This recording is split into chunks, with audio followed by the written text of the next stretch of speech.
Battle of the heavens के एक और न्यू वीडियो में आपका स्वागत है। पिछले एपिसोड में हमने देखा था सियो यान ईस्टर्न ड्रैगन आइलैंड के वॉइड लाइटनिंग प्लेस पर पहुंच गया था। वहां पर जाकर सियो यान अपने डीमन पपेट और स्काई डीमन पपेट को ट्रेन कर रहा था और डीमन पपेट इन खतरनाक लाइटनिंग से स्काई डीमन पपेट में ट्रांसफॉर्म हो जाते हैं और स्काई डीमन पपेट की सारी इंजरीज ठीक हो जाती है। पर तभी सियो यान के पास एक और मुसीबत आता है। एक ओल्ड मैन अपने साथ एक खतरनाक बीस्ट को लेकर आता है। वो बीस्ट सियो यान और उस ओल्ड मैन दोनों का पीछा करने लगता है। सियो यान किसी तरह अपना जान बचाकर भागता है। अब आगे एपिसोड स्टार्ट होती है। ओल्ड मैन जो सियो यान के पीछे बीस्ट लगाकर भागा था, शयन अपनी एबिलिटी का इस्तेमाल करके पोर्टल बना के वहां से भागता है और लकीली इस बार सियो यान ऐसे जगह पर पहुंचता है जहां पर उसके पीछे बीस्ट नहीं लगा होता है। सियो यान के बॉडी में बहुत ज्यादा लाइटनिंग उमड़ रही थी। इससे हमें समझ में आता है कि सियो यान कितना ज्यादा 10,000 लाइटनिंग मूवमेंट टेक्निक का इस्तेमाल कर रहा है। सियो यान लाइटनिंग को हटाते हुए कहने लगता है, क्या है ये जगह और वो पर्सन कौन था जो कि उतने खतरनाक बीस्ट को मेरे पीछे लगाकर फिर खुद ही वहां से भाग गया। पर तभी आवाज आती है, तुमने बहुत अच्छा काम किया लड़के। सियो यान जैसे ही यह आवाज सुनता है तुरंत ही अलर्ट होकर वहां से भागता है। थोड़ी दूर में जाकर रुकता है, देखता है तो ये तो वही ओल्ड मैन है जो कि सियो यान को फंसा कर भागा था। ओल्ड मैन कहता है, मैं तुम्हारे भागने की एबिलिटी से बहुत ही ज्यादा इंप्रेस हो गया हूँ। सियो यान भी गुस्सा आ जाता है, कहता है तो आप ही वो ट्रबल है, आप मेरे पास उस घोस्ट जैसी चीज को ले आए और फिर वहां से दुम दबाकर भाग गए। आप सच में हम जैसे यंगर जनरेशन के सामने एक बहुत ही बैड एग्जाम्पल सेट कर रहे हैं।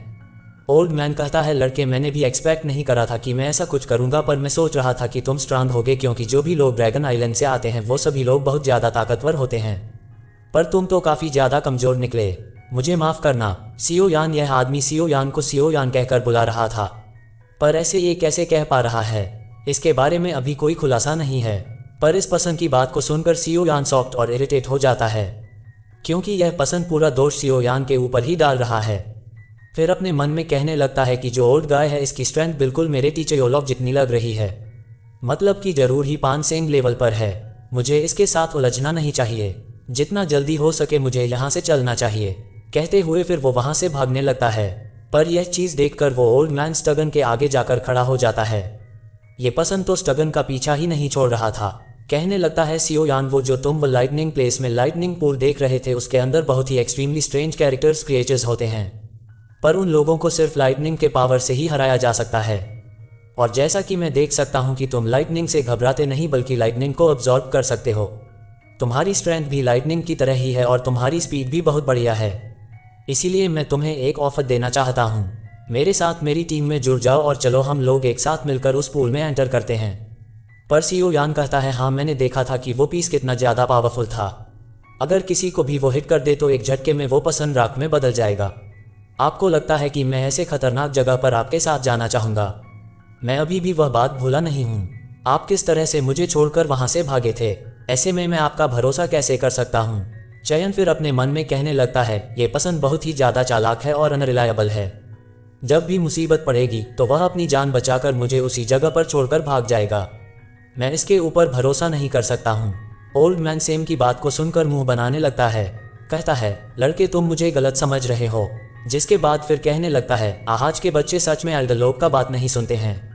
खतरा लेने का उन लोगों में करेज ही नहीं है, चाहते ही नहीं है कि उन लोगों के पास अच्छी नई ताकतें आए, नए ट्रेजर्स मिले। ये बात को सुनकर सियो यान हंसते हुए कहता है, हाँ बिल्कुल बिल्कुल सीनियर, आप बिल्कुल सही समझे, मैं वही लड़का हूँ। ओल्ड मैन भी कहने लगते हैं, ठीक है तुम यहाँ से जा सकते हो। वैसे तुम एक बड़ी अपॉर्चुनिटी मिस कर रहे हो। तुम मुझे तो जानते ही गे, मेरा नाम वैंग है। तुमने ये नाम शायद काफ़ी बार सुना होगा। पर चयन सोचने लगता है और फिर कहता है, वैंग, मैंने ये सरनेम तो पहले कभी भी नहीं सुना है। अब चयन के ऐसे रिएक्शन को देखकर ये वैंग पूरा निराश हो जाता है। कहता है, आजकल के लड़के बहुत ही ज़्यादा घमंडी हैं, वो लोग सीनियर्स को किस तरह से ट्रीट करते हैं नहीं जानते हैं। ठीक है, अगर ऐसी बात है तो मैं यहाँ से जा रहा हूँ, पर जाते हुए मैं तुमसे ये कहना चाहूँगा कि तुमने बहुत अच्छा परफॉर्म करा, पर तुम उससे बहुत ही ज़्यादा अलग हो, इसीलिए हमारी टीम नहीं बन सकती है। लड़के मेहनत करते रहो और ज़्यादा प्रैक्टिस करो। कहते हुए फिर वहाँ से वह चले जाते हैं। वैसे ही उस जगह पर हकिंग भी आ जाता है। हकिंग आते ही सेन से कहता है, ब्रदर स्टैंड, मैंने देखा कि इस जगह पर एनर्जी बहुत ही ज़्यादा वायलेंट हो गई थी, इसीलिए मैं तुरंत ही आपकी हेल्प करने के लिए आ गया। आप ठीक तो हैं? सियो यान बताता है, हाँ थोड़ा सा एक्सीडेंट हो गया था, पर मैं बिल्कुल ठीक हूँ। आपका इतना ज़्यादा अलर्ट होने के लिए शुक्रिया। चलिए अब यहाँ से वापस चलते हैं। ये बात सुनकर हैकिंग एक राहत की सांस लेता है। कहता है, मुसीबत चलो ठीक है, आप बिल्कुल ठीक हैं, अगर आपको कुछ भी होता तो हमारे ड्रैगन एम्परर मेरी खाली ही निकाल देते। चलिए अब घर वापस चलते हैं, मैं आपको घर तक गाइड करूंगा। कहते हुए फिर वह लोग फिर से ड्रैगन पोर्टल के जरिए ड्रैगन आइलैंड चले जाते हैं। पर उनके जाते ही हम लोग ओल्ड बैंक को दोबारा देखते हैं, जो कि उस जगह पर आ जाते हैं और कहते हैं तो ये person eastern dragon island tribe से रिलेटेड है। पर ये तो एक ऑर्डिनरी पर्सन है, एक ऑर्डिनरी पर्सन कैसे ड्रैगन ट्राइब के लोगों से रिलेटेड हो सकता है? सियो यान, ये नाम तो सुना सुना लग रहा है, आखिर ये लड़का है कौन? जिसके बाद सीन शिफ्ट हो जाता है और वापस उन लोगों को ड्रैगन आइलैंड को दिखाया जाता है। ड्रैगन पैलेस में Jian ancient phoenix dragon origin fruit को अब्जॉर्ब कर रही थी, जिसकी वजह से यह स्ट्रांग एनर्जी पूरी इस जगह में फैल रही थी। इस एनर्जी से पूरा ड्रैगन पैलेस चमक उठा था। जियान और भी ज्यादा स्ट्रांग होती जा रही थी। एल्डर जूली जियान को गार्ड कर रहे थे, तभी सियो यान और हकीम वहां पर पहुंच जाते हैं। अब एल्डर जूली भी शेर को देखते हैं, समझ जाते हैं कि सियो यान ने 1 स्टार और ब्रेक थ्रू करा है, तो सियो यान को उसके सक्सेस के लिए कांग्रेचुलेट करते हैं। और तभी उस जगह पर किलिन भी आ जाती है। किलिन सबसे पहले अपने मास्टर सियो यान को ग्रीट करती है, जिसके बाद हकीम और जूली को ग्रीट करती है। पर सियो यान जैसे ही किलिन को देखता है, देखकर बहुत ही ज्यादा शॉक्ड हो जाता है, क्योंकि किलिन एंशिएंट हेवन सरपेंट को अब्सॉर्ब करके दसोन के 6 स्टार लेवल पर पहुंच गई है। ये तो सियो यान से भी ज्यादा बड़ा जंप ले ली है। किलिन इससे पहले दाउजिन के 1 स्टार पर थी और डायरेक्ट वह दाउजिन के 6 स्टार पर पहुंच गई है, जिससे वह सियो यान से भी ज्यादा ताकतवर हो गई है। ऊपर से प्लस पॉइंट किलिन के पास अभी भी वो मिस्टीरियस फ्लावर पीपल आई है। सियो यान को कैसे शॉक होता हुआ देखकर किलिन बताती है कि ऐसा मैंने इसलिए कर पाया क्योंकि एल्डर जली ने मुझे एंशिएंट ड्रैगन टो में भेज दिया था, जहां पर ड्रैगन एनर्जी बहुत ही ज्यादा स्ट्रांग थी। उस ड्रैगन एनर्जी की वजह से मुझे उस 9 हेडेड एंजेड हेवन सरपेंट के सोल को रिफाइन करने में बहुत ही ज्यादा मदद मिली। ये बात सुनते ही तुरंत ही सियो यान और किनिलिन एल्डर जली के सामने झुक जाते हैं। शिया ओयन एल्डर जूली को इस हेल्प के लिए थैंक यू कहता है। एल्डर जूली कहते हैं ये सब किनिलिन की वजह से ही हो पाया है। किनिलिन का वो मिस्टीरियस फ्लावर पीपल आए, उसकी पावर इतनी ज़्यादा स्ट्रांग है कि वो उतने बड़े हेवन सरपेंट को भी अब्जॉर्ब रिफाइन कर ली। हमारा ड्रैगन एनर्जी तो बस उस चीज़ को एम्पलीफाई करने में मदद करा। सभी लोग बहुत ही ज़्यादा खुश थे, जिसके बाद सियो यान की नज़र जियान के ऊपर जाती है, जो कि फुल कॉन्सेंट्रेशन में एनर्जी को अब्जॉर्ब करने में लगी हुई थी। सियो यान जियान को देखना चाहता था। सियो यान जियान से एक बार भी बात नहीं कर पाया है। एल्डर सियो यान कहते हैं हमारे ड्रैगन एम्परर इस वक्त ट्रेनिंग कर रही हैं, इसी वजह से मुझे लगता है इस रिफाइनिंग में उन्हें काफ़ी ज़्यादा और समय लगने वाला है। पर जो भी हो शयन, आज हमारी ड्रैगन एम्परर हमारे साथ हैं। इसमें आपने बहुत बड़ा रोल प्ले किया है और इसी वजह से हम आपके हमेशा सदा आभारी रहेंगे। सियो यान भी खुश था, जिसके बाद फिर एल्डर जूली से कहता है एल्डर सियो यान, अब हम यहाँ पर ज़्यादा देर तक नहीं रह सकते हैं, हमें यहाँ से जाना होगा। हम फुल स्टार पवेलियन से बहुत दिन से बाहर हैं, इसी वजह से ज़रूरी है, मेरे टीचर हमारे लिए चिंता कर रहे होंगे। एल्डर जूली भी बात को समझते हैं, कहते हैं अगर आप जाना चाहते हैं तो हम आपको और नहीं रोकेंगे, पर आप हमारी ओर से यह ड्रैगन टैबलेट रख लीजिए। ये ड्रैगन टैबलेट चाहे आप कहीं भी रहे ड्रैगन आइलैंड तक पहुंचने का एक रास्ता क्रिएट कर सकता है। अगर आप फ्यूचर में ड्रैगन आइलैंड आना चाहें तो आप प्लीज़ यहाँ पर आ सकते हैं, बस आपको इस ड्रैगन टैबलेट को क्रश करना है।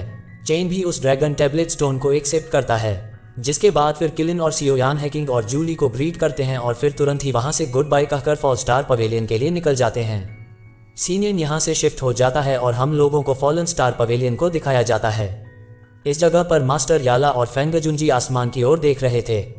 याला सियो तन का ही इंतजार कर रहे थे, क्योंकि वाकई में सियो यान ने काफ़ी ज़्यादा लंबा समय लगा दिया है। पर फिर वह खुश होते हुए कहते हैं बच्चे तुम आ ही गए, और वैसे ही अगले सेकंड सियो यान और किनिलिन उन लोगों के सामने अपीयर हो जाते हैं। सियो यान और किलिन यालाओ और फेंगजुंजी को ग्रीट करते हैं। फेंगजुंजी सियो यान को देखते हैं, देखकर खुश हो जाते हैं, क्योंकि वह भी फील कर सकते हैं कि सेन की स्ट्रेंथ पहले से बहुत ही ज़्यादा बढ़ गई है। कहने लगते हैं लड़के तुमने इस समय में काफ़ी कुछ गेन करा है। सियो यान बताता है फ्लावर सेट के बाद मुझे अचानक से इंस्टेंट ड्रैगन आइलैंड जाना पड़ा, वहाँ पर मुझे कुछ चीज़ों का सामना करना पड़ा, पर इससे मुझे गुड अपॉर्चुनिटी मिली, जिसके बाद मेरी कल्टीवेशन बढ़ते हुए दाउजुन के 5 स्टार लेवल पर पहुँच गई। फेंगजुंजी अमेज्ड इसीलिए हो रहे हैं क्योंकि कुछ समय पहले सियो यान दाउसोंग लेवल पर था और दाउजुन उसे बहुत ही ज़्यादा हाई लेवल लगता था, पर अब सियो यान फेंगजुंजी जितना ताकतवर हो गया है। फेंगजुंजी सियो यान के पास जाते हैं, कहते हैं लड़के तुम तो वाकई में बहुत ही ज़्यादा कमाल के हो, इतने कम समय में तुम इंसेंट ड्रैगन आइलैंड में भी जाकर आ गए, उनसे फाइट करके भी आ गए। तभी मास्टर यालाव कहते हैं लड़के तुम बहुत ही बढ़िया समय पर आए हो, हमारे पास एक गुड न्यूज़ है। सियो यान खुश होते हुए हैरान होता है, कहता है गुड न्यूज़, चला बताते हैं कि न्यूज़ डिमोनिफायर लोड्स के बारे में है। हमें डिमोनिफायर लोड्स के बारे में पता चल चुका है। सीओ यान सुनकर बहुत ही ज़्यादा खुश हो जाता है। और दोस्तों बस इसी बात के साथ बैट्स ऑफ द हेवंस का यह एपिसोड इस जगह पर ख़त्म हो जाता है। तो मेरे दोस्तों आप मुझको बताओ कि आपको यह एक्सप्लेनेशन कैसा लगा। वीडियो अगर आपको पसंद आया है तो इसके ऊपर एक लाइक ज़रूर कर देना। कमेंट करके बताना कि वीडियो कैसा था। नेक्स्ट एपिसोड में आपके लिए आज ही इसी चैनल पर शाम को अपलोड कर दूंगा। उसके साथ साथ मेरे ओताको सैम्पायर 2 चैनल पर आज से रेनेगार्ड इमोर्टल और आगे भी और भी जितने भी सीरीज़ हैं वह सारी अपलोड करी जाएंगी। तो इन सभी के लिए तैयार रहना। बढ़िया एक्सप्लेनेशन के साथ मैं सारी वीडियोस आपके लिए अपलोड कर दूंगा। तो बस आपको जमकर सपोर्ट दिखाना है। तो ज़्यादा से ज़्यादा वीडियो पर लाइक कीजिए।